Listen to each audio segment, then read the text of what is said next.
জয় যিশু, হালেলুয়া। লোকে যে যাই বলুক, কান দিয়ে আমাদের লাভ।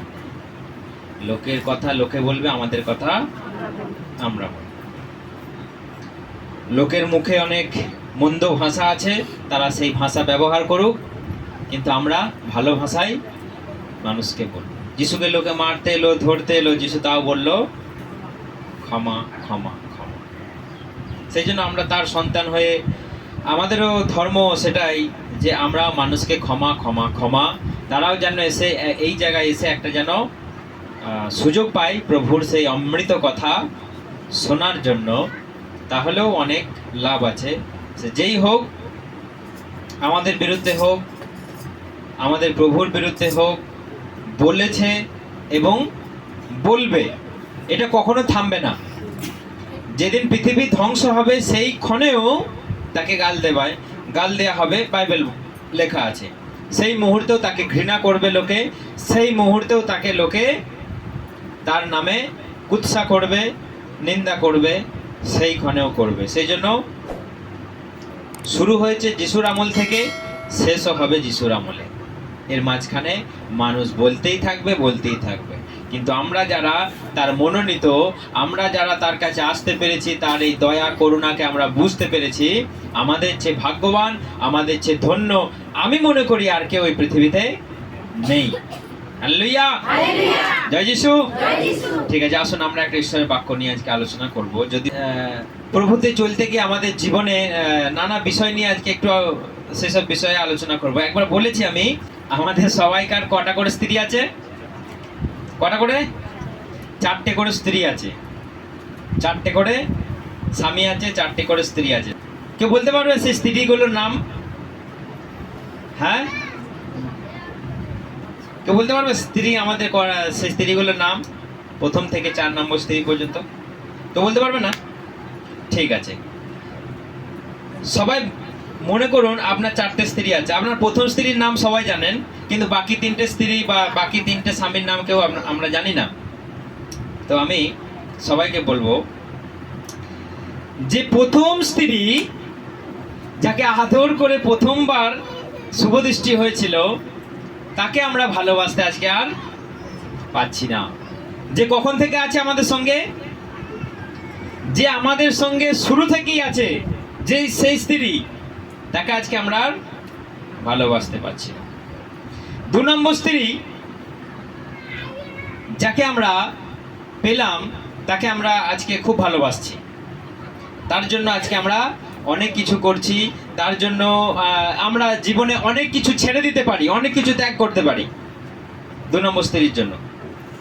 3 নম্বর স্ত্রী হচ্ছে যার জন্য আমরা জীবন পর্যন্ত দিয়ে দিতে পারি, যার জন্য আমরা জীবন পর্যন্ত দিয়ে দিতে পারি, যাকে আমরা আমাদের সঙ্গে শেষ পর্যন্ত আছে। আমি তাকে এতটাই ভালোবাসি, আমি তাকে এতটাই মানে পছন্দ করি সেই স্ত্রীকে, কিন্তু সেই স্ত্রী এক সময় দেখা যাবে আমাকে ছেড়ে চলে গিয়ে অন্য স্ত্রী হয়ে যাচ্ছে। হচ্ছে না আজকালকার দিনে? কত স্ত্রী পালিয়ে গিয়ে অন্যজনের সঙ্গে অন্য সংসার করছে না? করছে। সেই জন্য সেই স্ত্রী একদিন আমাকে ছেড়ে অন্য স্ত্রী হয়ে যাবে, যাকে আজকে আমি এত ভালোবাসছি, যার জন্য এত কিছু আমি ছুটে বেড়াচ্ছি, যার জন্য এত আমি পরিশ্রম করছি, যার জন্য আমি এই সমাজকে ত্যাগ করতে পারি, যার জন্য আমি নিজের অনেক কিছু গুরুত্বপূর্ণ বিষয়কে আমি ছেড়ে দিতে পারি। কিন্তু সেই স্ত্রী চিন্তা করে দেখুন একদিন অন্যের হয়ে যাবে। 4 নম্বর স্ত্রী হচ্ছে যাকে আমি এত ভালোবাসছি, যাকে আমি এত পছন্দ করি, যার জন্য আমি এত এত সময় ব্যয় করছি। এখনকার দিনে মানুষ, সেই স্ত্রী একদিন আপনাকে টাটা বাই বাই বলে তুমি যাও, তোমার সঙ্গে আমি যাব না, তোমার সঙ্গে আমি যাব না। আমি যেগুলো বললাম মনে আছে কোন নম্বর স্ত্রী কি কি কাজ করেছে? 4 নম্বর স্ত্রী যার জন্য এত সময় আমি ব্যয় করি, যার জন্য আমি এত পরিশ্রম করি, এত আমি খরচা করি, কিন্তু সে স্ত্রী চিন্তা করুন একদিন আপনাকে, তুমি মরছো মরো, আমি তোমার জন্য ভাই মরতে পারি না, আমি তোমার জন্য যেতে পারি না, তুমি আসতে পারো, টাটা বাই বাই বলে সে ছেড়ে চলে যায়। কিন্তু সেই প্রথম স্ত্রীর কথা চিন্তা করুন, যে আপনার সঙ্গে প্রথম থেকে আছে, যে আপনার ভালো মন্দ আপনার জন্য চিন্তা করে, আপনি কি পড়বেন, কি খাবেন, কোথায় যাবেন, কার সঙ্গে গল্প করবেন, কার সঙ্গে গল্প করবেন না, সে সব সময় আপনাকে চোখে চোখে রাখে, সে সব সময় আপনাকে চোখে চোখে রাখে, আপনার ভালো মন্দ আপনাকে বুঝিয়ে দেয় যে তুমি এটা করো, তুমি এটা করো না। কিন্তু সেই স্ত্রীকে আমি পছন্দ করি না, সে খেলো কি না খেলো, সে মরলো কি বাঁচলো, তার প্রতি আমার দৃষ্টি নেই, তার প্রতি আমার এতটুকু বিন্দু মাত্র ভালোবাসা নেই। সে কোথায় আছে, কার সঙ্গে আছে আমি দেখিই না, সে কি খেতে পছন্দ করে আমি দেখিই না, তাকে এতটাই আমি ঘৃণা করি, তাকে এতটাই আমি তাচ্ছিল্য করি যে তার প্রতি আমার কোনো স্নেহ, কোনো মায়া, ভালোবাসা নেই। আদি থেকেই তার সঙ্গে আমার কোনো ভালোবাসা নেই। কে সেই প্রথম স্ত্রী হতে পারে? দেখুন, এই যে গল্পটা বললাম এটা আমাদের জীবনের সঙ্গে রিলেটেড, জীবনের সঙ্গে। প্রথম স্ত্রী হচ্ছে আপনার আত্মা, প্রথম স্ত্রী আপনার আত্মা, দ্বিতীয় স্ত্রী হচ্ছে আপনার বন্ধু বান্ধব এবং এই জগতের কিছু আত্মীয় পরিবার, দ্বিতীয় স্ত্রী। তৃতীয় স্ত্রী হচ্ছে আপনার ধন সম্পত্তি, সোনা গয়না। আমি কিন্তু প্রশ্ন করব কোন নম্বর স্ত্রীর কি কি, ঠিক আছে? 4 নম্বর স্ত্রী হচ্ছে আপনার শরীর, 4 নম্বর স্ত্রী আপনার বডি। 2 নম্বর স্ত্রী কাকে বলেছি? 2 নম্বর স্ত্রী হ্যাঁ আপনার আত্মীয় স্বজন পরিবার। 3 নম্বর স্ত্রী ধন সম্পদ, সোনা গয়না। 4 নম্বর স্ত্রী আপনার শরীর। 1 নম্বর স্ত্রী আপনার আত্মা। দেখুন এই 4টে স্ত্রী কার না নেই? সবাইকারই আছে, সবারই আছে। তো এখানে আমাদের জাগতিক 4টে স্ত্রী কথা বলা হচ্ছে না, এখানে বলা হচ্ছে তোমার একটা স্ত্রী, তোমার একটাই স্বামী, তাতেই যথেষ্ট। কিন্তু এইখানে যে 4টে স্ত্রী, সেই স্ত্রীর সঙ্গে তুলনা করা হচ্ছে আপনার শরীর, আপনার ধন সম্পত্তি, আপনার আত্মীয় স্বজন, বন্ধু বান্ধব এবং আপনার আত্মা, সবারই আছে। কেউ বলতে পারবে না আমার নেই, যার নেই সে তার মানে মানুষ না। এরপর দেখুন যেটা বললাম যে প্রথমে হচ্ছে আপনার 4 নম্বর স্ত্রী হচ্ছে আপনার শরীর। আপনি বলুন কেন ভালোবাসেন? এমন কেউ আছেন এখানে ভালোবাসেন না আপনার শরীরকে? কেউ আছে? এতটাই ভালোবাসে যে এখন যদি আপনি একটু যদি বাইরে ঘুরে ঘুরে বেড়ান তাহলে বুঝতে পারবেন মানুষ আজকে শরীরের জন্য কত কি করছে, রূপ চর্চার জন্য কত কি করছে, কত কত খরচা, কত কত টাকা পয়সা, কত কত সময় ব্যয় করে দিচ্ছে। এবং এই শরীর চর্চার জন্য কত রকমের যে যন্ত্রপাতি আজকাল বেরিয়েছে আপনি চিন্তা করতে পারবেন না। দেখবেন এক একটা বড় বড় ক্রিকেট প্লেয়ার আছে, এক একটা বড় বড় সিনেমা আর্টিস্ট আছে, এমন শরীরে ট্যাটু বানাচ্ছে, মানে ঈশ্বর যে আমাদের সুন্দর চামড়া দিল, সুন্দর রং দিল, তাতে পছন্দ নয় কারো, আবার ট্যাটু বানিয়ে পায়ের নখ থেকে একদম শুরু করে গোটা শরীরে ট্যাটু বানাচ্ছে যাতে তার চামড়াটাকে আরো দেখতে সুন্দর লাগে। কিন্তু আমার তো মনে হয় না যে গোটা শরীরে ট্যাটু করে ছাপিয়ে দিলে সেটাকে দেখতে ভালো লাগে, হয়তো তাদের সেটা ভালো লাগে। কিন্তু আপনি আজকে জেনে রাখুন ট্যাটু করা আর এক রকমের পাপ, ট্যাটু করা আর এক রকমের অন্যায়, যেটা আমরা জানি না। ট্যাটু অনেক সময় মানুষের শরীরে বৃদ্ধি পায়, ট্যাটু অনেক সময় আপনি কোনো শয়তানের চিহ্ন করবেন, কোনো রকম যেগুলো শয়তানের বিষয়ে যেগুলো জড়িত আছে সেই বিষয়ে ট্যাটু করলে আপনার শরীরে সেটা অনেক সময় বৃদ্ধি পায়, যেটা মানুষ আজকে জানে না। মানুষ এটা ভুলবশত করে ফেলে, না জেনে করে ফেলে, সেই ট্যাটু তার জীবনে অভিশাপ নিয়ে আসতে পারে, সেই মানুষ জানে না। সেই জন্য আমাদেরকে আজকে জেনে রাখতে হবে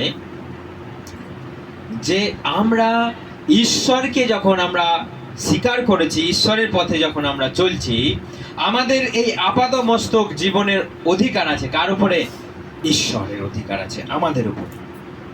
আমাদের এই শরীরে এখন বাইবেল বলছে আপনার নিজের কোনো অধিকার নেই এই শরীরের উপরে। আপনি এই শরীরটাকে কোনো ক্ষত বিক্ষত, এই শরীরে কোনো আঁকা, এই শরীরে কোনো রকম কিছু করার অধিকার আপনার নেই। সেই জন্য আমাদেরকে জানতে হবে বডি ঈশ্বর দিয়েছে। আপনি বলুন, এই বডি আপনার সঙ্গে শেষ দিন পর্যন্ত যাবে? শেষ দিন পর্যন্ত কে বেরিয়ে চলে যাবে? আত্মা বেরিয়ে চলে যাবে। এরপর বলুন, তার সঙ্গে আর কে কে যাবে? কেউ যাবে? আপনি যেই শরীরটার জন্য এত সময় ব্যয় করছেন, এত আপনি টাকা খরচা করছেন, শুধু নিজের শুধু আমার আমার আমার, মানুষ সাজছে আজকালকার রূপচর্চা, এত বাড়াবাড়ি সেটা নিয়ে ধারণার বিষয়। আমরা এই জায়গায় বসে আছি বলে আমরা বুঝতে পারছি না। আপনার আপাদমস্তক আজকালকার দিনে মেকআপ হচ্ছে, কত যে যন্ত্রপাতি আছে। চোখের এই চুলগুলোকেও আবার বাড়ানোর জন্য আবার ব্যবস্থা আছে আজকালকার দিনে। এই চুলগুলো মানে ধারণার বাইরে। মানুষের মেকআপ দিলে আজকালকার দিনে মাথা ঘুরে যাবে। যেই ঈশ্বর আপনাকে মেকআপ দিল, তার চেয়ে সুন্দর এই পৃথিবীতে আর কিছু হতে পারে না। আপনি শুধু একটু পরিষ্কার পরিচ্ছন্ন থাকুন, ব্যাস। কিন্তু আজকে আমরা সেটাকে এমন এক্সট্রা বাড়াবাড়ি করছি। আজকে আমাদের যে ভুরুটা আছে, সেই ভুরুটা ঈশ্বর যেমন দিল সেটা ঠিক আছে, কিন্তু আজকালকার দিনে এরম করে ফেলছে মানুষে। কিন্তু আপনি জানেন যে ভুরু চাচা কতটা বড় আপনি ক্ষতি করছেন নিজের? মানুষ আজকে বোঝে না, মানুষ আজকে জানে না। দেখবেন কেউ দড়ি দিয়ে ভুরু ফিল আপ করেছে, যে দেখবেন চোখ কোনো ফুলে গেছে না, লাল লাল হয়ে গেছে বাঁদরের মতো। ভুরু ফিল আপ করা, আপনি শরীরে রোগ ডেকে আনছেন। কারণ ঈশ্বর যেই আপনাকে রূপটা দিল, আপনি সেটাকে আবার কেটে ছেটে সুন্দর করতে চাইছেন। আপনি শরীরে রোগ ডাকছেন। ভুরু ফিল আপ করা শরীরে একটা মারাত্মক রোগ আছে। এখনকার দিনে দেখবেন কিছু কিছু মহিলাদেরকে আমি দেখি, মনে হচ্ছে যেন সেই মিনি বাঁদর হয়ে গেছে গালগুলো। কি একটা ক্রিম মাখে, কি মাখে ওটা, কি নাম, স্কিন সাইন না কি একটা মাখে, না কি বলে ওটা, সে যাই সাইনি হোক, দেখবেন কিছু কিছু আছে মেখে এগুলো লাল হয়ে গেছে মিনি বাঁদরের মতো। কারণ কি? সে ফর্সা হতে চায়। ঈশ্বর যে রূপটা দিয়েছে, সে কখনো ফর্সা হতে পারবে না। ঈশ্বর যে রংটা দিয়েছে, সে চেষ্টা করলে সেই ক্রিমটা কি করে জানেন?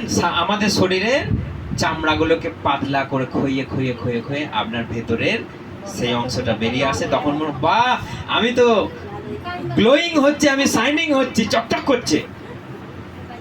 কিন্তু আপনি আপনার ক্ষতি করছেন চামড়া, কারণ সেগুলো কেমিক্যাল দিয়ে, সেগুলো একদম মানে যাচ্ছে তাই, যেগুলো আপনি শরীরে ব্যবহার করছেন, সেগুলো আপনার শরীরকে ক্ষতি করছে। সেই জন্য ঈশ্বর যেটা দিয়েছে তাতেই সন্তুষ্ট থাকতে হবে আমাদের। ঈশ্বর যা দিয়েছে তাতেই সন্তুষ্ট থাকতে হবে আমাদের। কারণ ঈশ্বর বলছে, তোমার যা আছে তাতেই সন্তুষ্ট থাকো। তুমি যদি উচ্চাকাঙ্ক্ষা করতে যাও, তুমি যদি অধিক পেতে চাও, তাহলে কিন্তু তুমি নিজের ফাঁদে নিজেই পড়বে। মানুষ লোন নিয়ে রূপ চর্চা করছে, চিন্তা করতে পারবেন? লোন নিয়ে।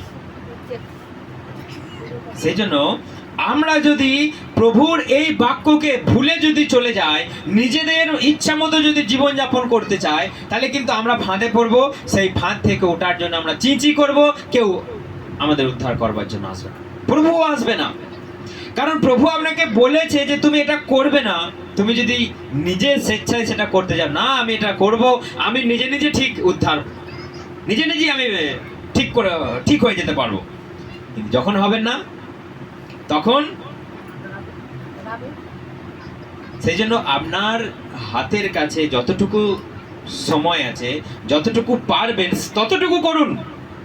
বেশি বাড়াবাড়ি করতে গেলে আপনি শরীরে রোগ নিয়ে আসছেন। আজকালকার দিনে কত মানুষ কত ওই কেমিক্যাল দ্বারা আজকে ক্যান্সারে মারা যাচ্ছে, চামড়ার ক্যান্সার। কারণ তার সে আরো সুন্দর হতে হতে আরো সুন্দর হতে হতে আরো সুন্দর হবে, আরো সুন্দর হবে। এই সুন্দর হলো যথেষ্ট নয়, আরো সুন্দর।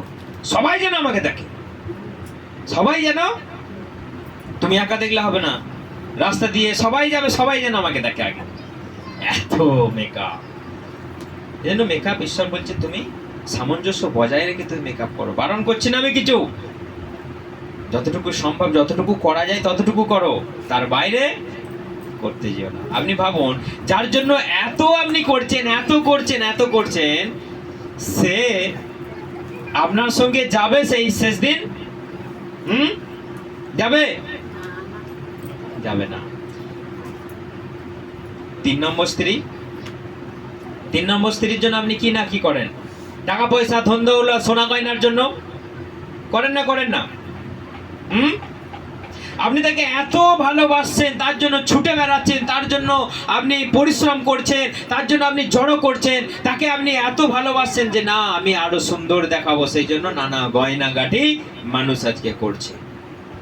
আপনি চিন্তা করুন, সব জিনিসটাই আপনাকে বুঝে শুনে করতে হবে। ঈশ্বর ছাড়া আর কাউকে যদি আপনি জীবনে অধিক গুরুত্ব দিয়েছেন, যে যেটার জন্য আপনি ঈশ্বরকে ত্যাগ করছেন, সেটা আপনি ভেবেচিন্তে করবেন, কারণ সেই জিনিসটার জন্য আপনি হয়তো অনন্ত জীবন আপনি ত্যাগ করতে চলেছেন। আপনার কাছে 2 নম্বর স্ত্রী হচ্ছে পরিবার পরিজন, যাদের জন্য আপনি কি করছেন, যাদের ভয়ে, যাদের কথার জ্বলনে আপনি প্রার্থনা করা বন্ধ করে দিতে পারেন, ঈশ্বরকে ত্যাগ করতে পারেন এবং আপনি পাপ করতে পারেন। বন্ধু বান্ধবের পাল্লায় পড়ে আপনি কি করতে পারেন, নিজের জীবনটাকে আপনি শেষ করে দিচ্ছেন। কারণ সেই লজ্জায় যে ও আমার কি বলবে, আমি যদি এই পথে যাই ও আমার কি বলবে, ও আমার কি বলবে, ও আমাকে এই বলবে তাই বলবে, তার থেকে বাবা আমার দরকার নেই। কার ভয়ে? সেটা আপনার আত্মীয় স্বজন, পরিবার, বন্ধু বান্ধবদের ভয়ে আপনি ঈশ্বরকে ত্যাগ করে দিচ্ছেন। কিন্তু যে আপনার সঙ্গী, যে আপনার অন্তরঙ্গ, যে আপনার সঙ্গে শেষ দিন পর্যন্ত থাকবে, তার কথা আপনি চিন্তা করেছেন? একদিন ধরুন মরার সময় এসে গেছে, আজকে মরার সময়, যার জন্য আপনি এত চিন্তা করেছেন, সেই 4 নম্বর স্ত্রী, যাকে এত ভালোবেসেছেন, যার জন্য এত আপনি চর্চা করেছেন, তার কাছে গিয়ে বলছে যে হ্যাঁ গো, আমার তো মরার সময় হয়ে গেছে, তাহলে আমার সঙ্গে তুমি যাবে? কাতর কণ্ঠে দুঃখের সঙ্গে বলছে, তোমার জন্য আমি সারা জীবন চিন্তা করেছি, শুধু তোমাকে নিয়ে থেকেছি, শুধু তোমার কথা ভেবেছি, তোমাকে নিয়ে বেড়াতে গেছি, তোমাকে নিয়ে আমি রোমান্টিক করেছি, তাহলে এখন তো আমার যাওয়ার সময় হয়ে গেছে, তুমি কি যাবে?